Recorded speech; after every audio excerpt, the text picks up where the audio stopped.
ബാലപ്രതിഭാ പുരസ്കാരത്തിന് മാസ്റ്റർ അക്ഷിത് കൃഷ്ണയെ ക്ഷണിക്കുന്നു.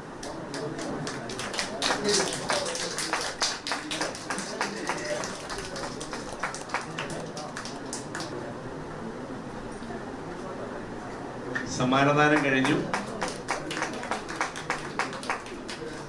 ചുരുങ്ങിയ വാക്കിൽ സംസാരിക്കാൻ വേണ്ടി മോഹൻ സാറിന് ഇവിടെ വിഷയത്തിൽ ഞാനിവിടെ ബഹുമാനിയായ എൻ്റെ ആരാധ്യ നോവലിസ്റ്റ് ജോർജ് ഓണക്കൂർ സാർ എനിക്ക് ഈ ഷാലിട്ടപ്പോൾ ഞാൻ പറഞ്ഞു, പർവ്വതങ്ങളിൽ നിന്ന് വീശുന്ന കാറ്റ് എന്ന്. പർവ്വതങ്ങളിൽ നിന്ന് വീശുന്ന കാറ്റിലൂടെ ഒരു സുഖം ഞാൻ അനുഭവിക്കുകയാണ്. ഉൾക്കടലിലൂടെ വൻമരങ്ങൾ വീഴുമ്പോൾ NS മാധവൻ്റെ പുസ്തകങ്ങളിലൂടെ, കാട്ടുപാടന്നാരായണ ലേഖനങ്ങളിലൂടെ എൻ്റെ ഇഷ്ട നേതാവ് അടിയന്തരാവസ്ഥ എന്ന് പറഞ്ഞ ഭീകരമായ കാലഘട്ടം ഒഴിവാക്കിയാൽ മറ്റെല്ലാ അർത്ഥത്തിലും പണ്ഡിറ്റ്ജിയേക്കാൾ കൂടുതൽ സ്നേഹിക്കുന്ന ആരാധിക്കുന്ന ശ്രീമതി ഗാന്ധിയെക്കുറിച്ച് പരാമർശിച്ചുകൊണ്ടിരുന്നത് അങ്ങെഴുതിയ ആ നോവലിൻ്റെ ആ സൃഷ്ടിയെ മുൻപിൽ ഞാൻ ഒരിക്കൽ പ്രണാമർപ്പിക്കുന്നു. എല്ലാവരും ആശംസകളും നേരുന്നു. ചിലപ്പോൾ ഇവിടെ പ്രസംഗത്തിൽ രാജു വള്ളക്കൂർ സാറാണെന്ന് പറഞ്ഞുകൂടാ, പറഞ്ഞത് സൂചിപ്പിച്ച പോലെ ചിലയിടത്തൊക്കെ ചെന്ന് പെട്ടുപോയാൽ നമ്മൾ രക്ഷപ്പെടുക ബുദ്ധിമുട്ടാണ്. അങ്ങനെ പെട്ടുപോയതാണ് ഗീതാകൃഷ്ണൻ ഞാനുമാരിലെ അടുപ്പം. കാവ്യകല ആസ്വാദന സമിതിയിലൂടെ, അപ്പച്ചക്കുട്ടിയുടെ കാവ്യകല ആസ്വാദന സമിതിയിലൂടെ തുടങ്ങി. കാവ്യകല ആസ്വാദന സമിതി അകാലത്തെ ചരമടഞ്ഞപ്പോൾ ചർച്ചാവേദി എന്ന് പറയുന്നത് ഞാൻ സെക്രട്ടറി ആയ സെക്രട്ടറി ഗീതയെ കൂട്ടിക്കൊണ്ടുവന്നു. എന്നെ അവിടെ നിന്ന് വീണ്ടും ഭാവയാവിയിലേക്ക് കൊണ്ടുവന്നു. എല്ലാവിധ ആശംസകളും, ഒരു നല്ല സൗഹൃദം, നല്ല ആത്മാർത്ഥമായ സ്നേഹം.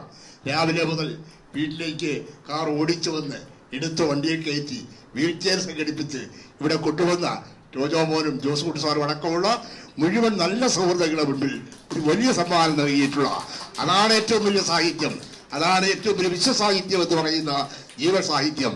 ആ ജീവൻ സാഹിത്യം സംഭാവന നൽകിയ മുഴുവൻ ആളുകളോടുമുള്ള നന്ദി ഒരിക്കൽ കൂടി പ്രകാശിപ്പിച്ചുകൊണ്ട് ആദരവോടെ കൊടുക്കാനുണ്ട്. നേരത്തെ പ്രശസ്ത ഗായികയാണ് ഗ്രേസി കരമനയെ വേദിയിലേക്ക്. ചർച്ചാവേദി കോർഡിനേറ്റർ VD വിനോദ് കുമാറിനെ ധന്യമായ മുഹൂർത്തം ഒരുക്കിയതിന് പ്രത്യേകിച്ച് ഭാവയാമിയുടെ എല്ലാമായ ഗീതകൃഷ്ണ, നിങ്ങൾ നൽകിയ സ്നേഹത്തിനും നന്ദി. ഒരുപാട് സ്നേഹം. അധികം പ്രസംഗിക്കാറൊന്നുമില്ല, 4 വരി കവിത എഴുതാറുള്ളൂ, അതിന് 1/2 മിനിറ്റ് മതി. എന്തായാലും എൻ്റെ ചെറുപ്പത്തിലെ ഞാൻ ആരാധിച്ചിരുന്ന ചങ്ങമ്പുഴ, വയലാറ്, അതുപോലെ MD വാസുദേവൻ നായർ, അതുപോലെ മാധവിക്കുട്ടിയമ്മ, ഇവരുടെയൊക്കെ പുസ്തകങ്ങൾ എത്ര വായിച്ചെന്നറിയില്ല. അതുപോലെ സാറിൻ്റെയും വായിച്ചിട്ടുണ്ട്.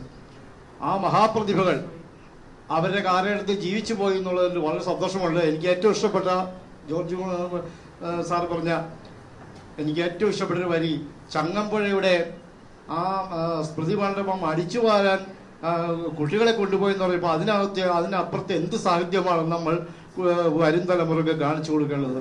ഭയങ്കര ഒരു അനുഭവം തന്നെ ആയിപ്പോയത്. എന്തായാലും ദൈവനിമിത്തം എന്ന് മാത്രമല്ല, അതൊന്നും പറയാനില്ല. 2 ഓമനമാർ, ഓമനക്കുട്ടി ടീച്ചർ ഇവിടെ വന്നു, ആദ്യമായിട്ടാണ് കാണുന്നത്, കേട്ടിട്ടുണ്ട് ഇഷ്ടംപോലെ വേദികളിലൊക്കെ.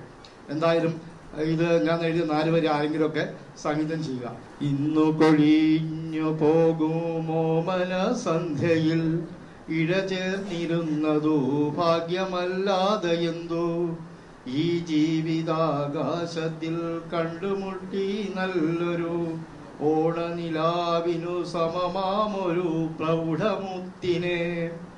അപ്പോൾ 2 വാക്കുകളിൽ പറഞ്ഞിട്ടുണ്ട്. ഒന്ന് ഓമനക്കുട്ടി ടീച്ചറെയും, ഒന്ന്